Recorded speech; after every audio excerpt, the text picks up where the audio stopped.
Hello everyone, this is Music and All, and today I'll be running down dead BL ships that sank in the past few years. Now, if you haven't seen my other videos, I did the same thing where I went in depth about two different shows, one of them being Theory of Love, a GMMTV show, and Slam Dance, another GMMTV show.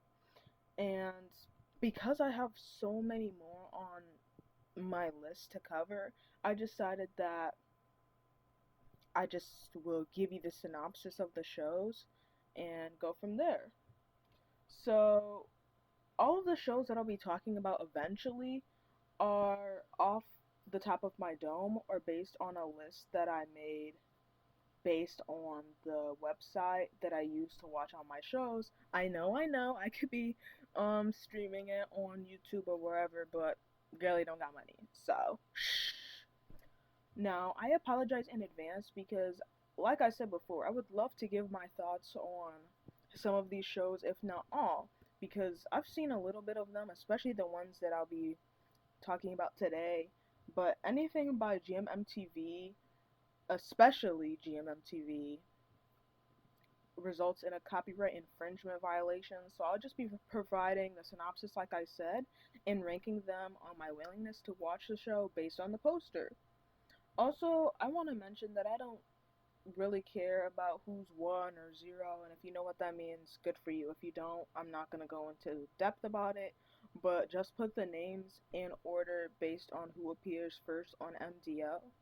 And if you don't know what MDL is, it's my drama list, and if there's no synopsis, like one of the shows that I'll be talking about, I mean, that's too bad.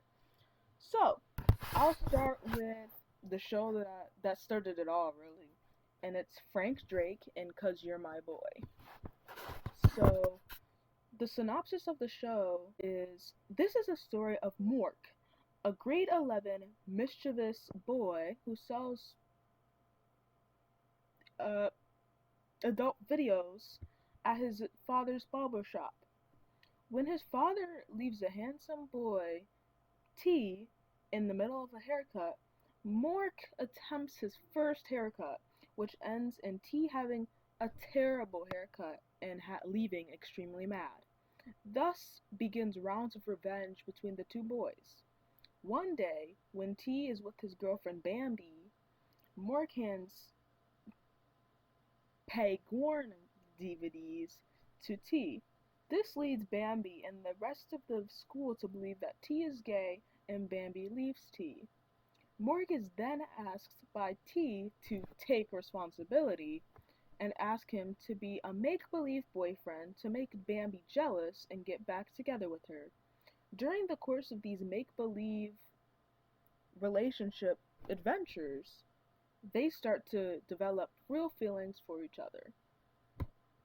That's wow. Now, I've seen this show before, and I saw it when it first came out, and then I never rewatched it again. I honestly enjoyed it. So, if I'm remembering the poster correctly, I feel like I would watch it and I would rate it maybe a 6 out of 10 because it doesn't really tell you anything like the make believe boyfriend part, but it does show you how they interact and it's through a haircut. So, for that, a 6 out of 10. I would definitely rewatch it and I was going to, but with all these copyright strikes I'm getting, I guess it's never happening. So, Frank plays T and Drake plays Mork. And then there's also a secondary couple played by Puin and Neo, or is it Neo? Anyways, where Puin plays Morn and Neo slash Neo, I don't know, plays Gord.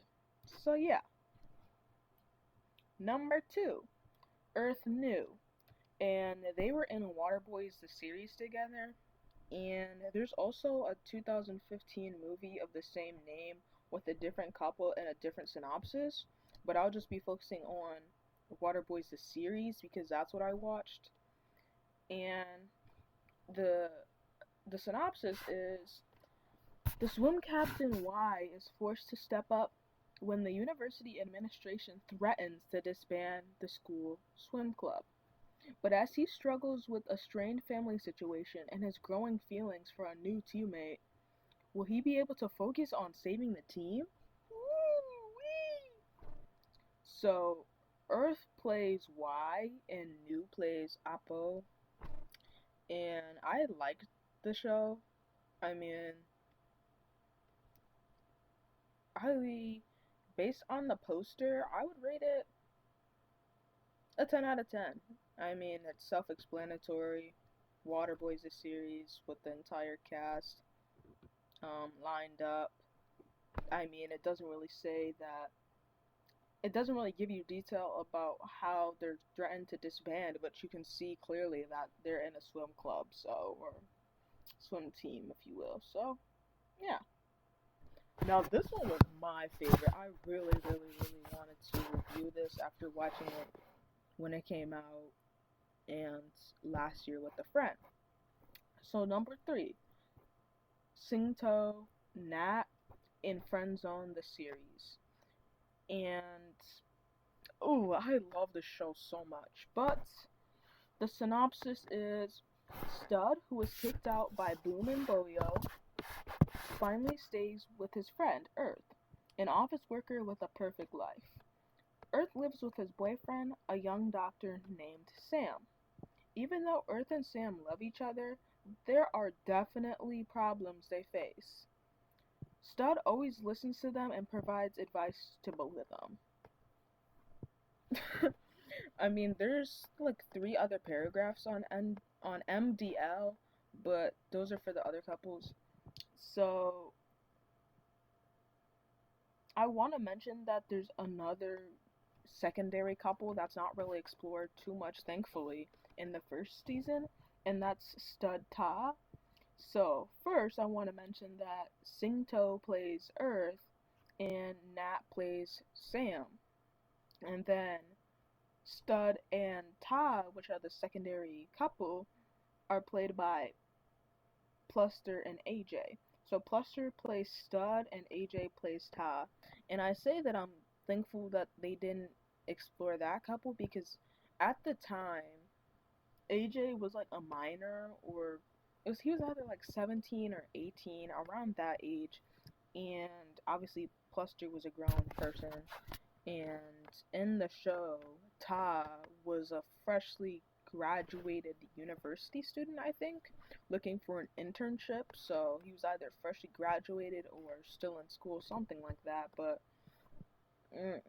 I'm glad how they waited for not only AJ but Ta as a character to grow up for them to actually, be in a relationship. But again, neither here nor there. I'm not gonna spoil the plot, but I suggest you watch it. I love mess. I love drama. Not in real life though, but in shows. I love it. Number four, Mark Gunn in Love by Chance. There's like five couples in this, but I'm only going to be referring to two. So the synopsis is he is a handsome and rich university student who is incredibly timid. His shyness stems from his efforts to hide that he is gay. One day, Pete gets hit by a boy on a bike. This kind-hearted boy named A, okay, named A apologizes and helps him up. In the past, those whom Pete trusted often used him for his wealth. A now steps in so Pete won't be taken advantage of by his frenemies. Over time, A looks out for Pete and protects him from the world. Somewhere between their intense closeness and shared soft touches, A develops feelings for Pete that go beyond friendship. Pete doesn't want A to know the pain of being ridiculed for dating a man, so he ignores his own feelings for A. But Pete falls deeper and deeper in love with the kind-hearted boy on the bike, who once hit him purely by chance. Now, I've seen many different posters of this show. Oh, and I don't remember if I said my rating for Friends on the series, but 10 out of 10. I recommend, even though I had to like rage bait myself sometimes, especially in the first season. But the characters get more tolerable in the second one, even though they create problems for themselves and then wonder why things turn out the way they do. And for Love by Chance, I would say 10 out of 10. I I don't really remember it, even though it's like an icon level of like what people watch when first getting into the industry back in the day. But there's some interesting relationship dynamics, but it's pretty clear from the one photo, one poster that has all of the couples that they're gonna end up together. So it's kind of like the old perfect 10 liners basically. Oh wait, what the one that plays A, I think, was in perfect 10 liners. So it's basically that, but like almost 10 years younger. So Mark plays Ken Claw and Gunn plays Techno, and then there's another secondary, actually not even secondary, they're like quaternary or something. I don't know. There's like five couples, but there's another couple played by Tidal and Coolheart slash Earth. I don't know what. I know they go by Coolheart, so Tidal plays Tom, and then Coolheart plays Tar. Yeah, 10 out of 10. It's pretty self-explanatory, like I said. It's just like perfect 10 liners, but yeah, pretty, pretty, pretty much the same format. Um, so then we have Tong Tong Nankul it, from Bangrak Soy 9/1. And there was no synopsis of this on MDL, and I know it's like a spin-off of Bangrak Soy that came out like 20 years prior. I don't know the exact date, but with like the parents of the main leader.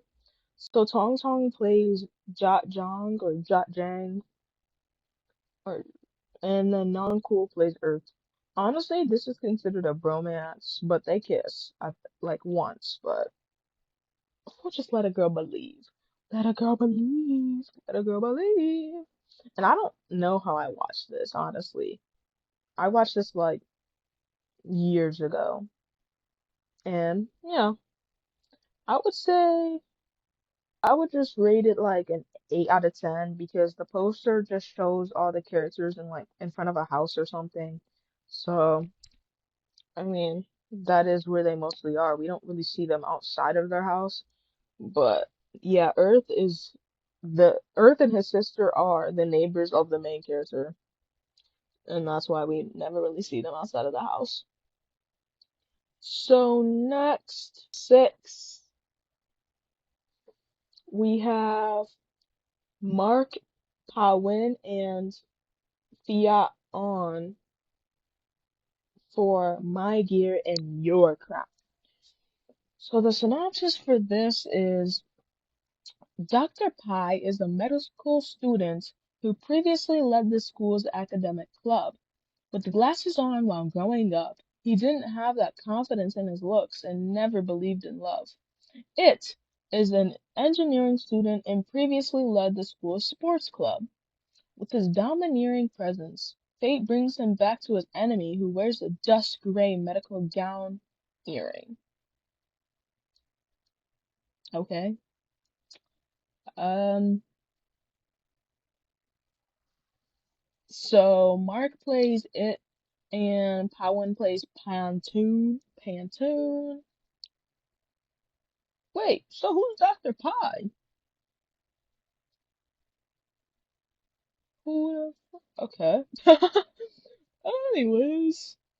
And then the secondary couple, which is Fiat and On. So Fiat plays Pure and On plays Folk.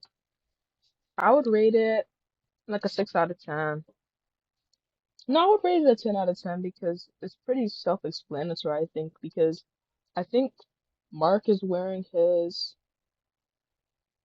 engineering stuff, and then Powin is wearing a coat, like a lab coat, and then they're in a gym somewhere, I think, for the poster. I mean, that's it. That's all it is for real. And then for number 7, we have Mech Mark in Star and Sky, Sky in Your Heart. Wow. So the synopsis of this is forced up into the mountains with his friends Mesa and JJ after driving while impaired, I think like drunk. I don't remember the plot for this, even though I watched it. Boring. Anyways, Dr. Kaw meets volunteer teacher Prince. The two despise each other from the moment they met. Despite their differences, the more they argue, the more they come to understand one another. So Mech plays Kwa and Mark plays Prince. Um, I would rate this poster a 2 out of 10 because it doesn't even show them in the mountains. It just shows the two as a couple. And they only got a 2 out of 10 because there's two of them.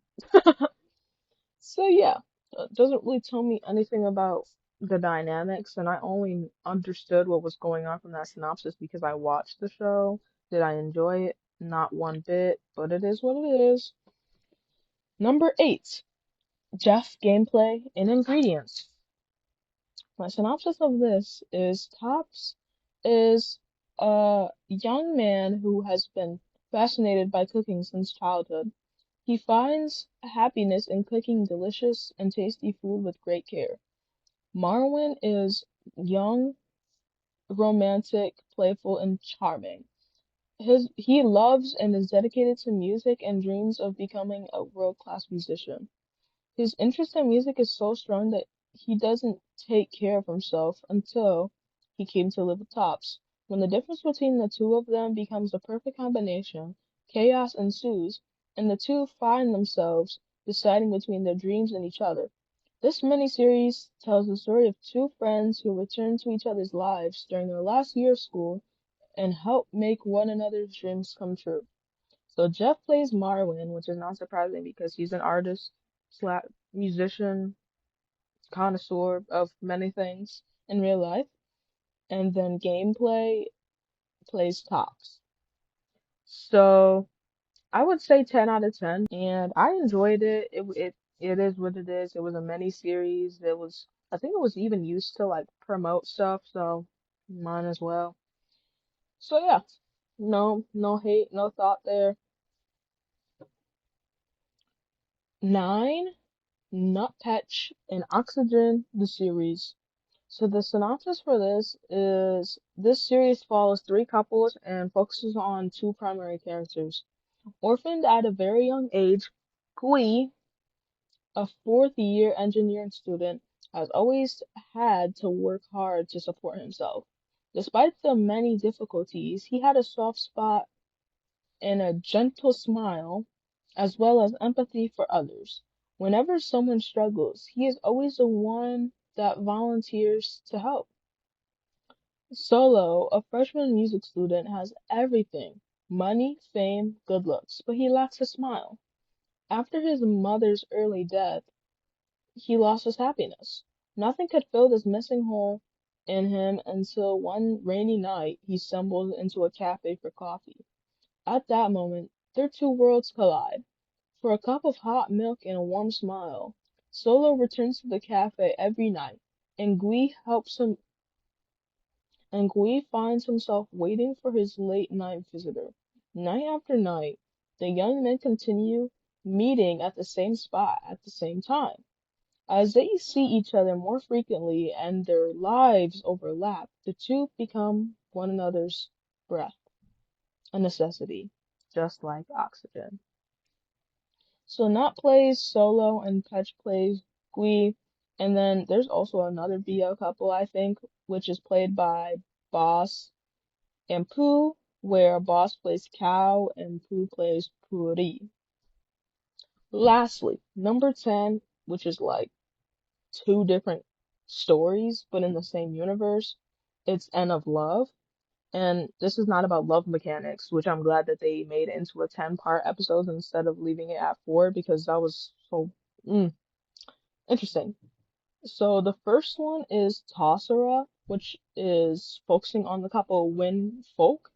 So the synopsis for that is Gun Tasakan is a very bright and tall medical faculty freshman who has been in love with the popular third-year engineering major and a head hazer, Bar Sarawat, ever since he was in high school. Although at the time Gunn was unable to confess his feelings because of the promise he made to his mom to not date until he passed high school, once he entered university, fate has different plans for him. The world is small and a university is smaller. Being popular students at the same university leads Gunn and Bar to collide with each other again and again until Gunn succeeds in wooing Bar. Or maybe Bar too has a confession to make. So Win plays Gun and Folk plays Bar. And the second part is This is Love Story, which wait, yeah, which is about Benz and prom. I know prom is controversial, but let's just get through this, guys. So the synopsis of this is a love story about how the engineering faculty's resident playboy, Nua, secretly falls in love with Pra-Pom, or Nua secretly falls in love with Pra-Ram, or Pra-Ram, okay, a senior in high school and a younger brother of Gun Tasa Khan, and how he wins the boy and his brother over. Mm-mm. You know, art is indicative of reality. Let me stop. Anyways, so Ben's plays Praram slash Pralak. I don't remember this show, so I don't know why the bro has two names. And then Prom plays Nua. Boo stinky. Anyways, so I hate to end it on a low, but I still have over 120 series I need to cover, so this will not be the last of this type of video. Yay! In the meantime, I'll be switching my focus to China, which I'm excited because of the specific Chinese movies that I'll be talking about. So, you know, like always, let me know what type of content you'd like to see. But for now, peace, love, stay safe. Bye bye.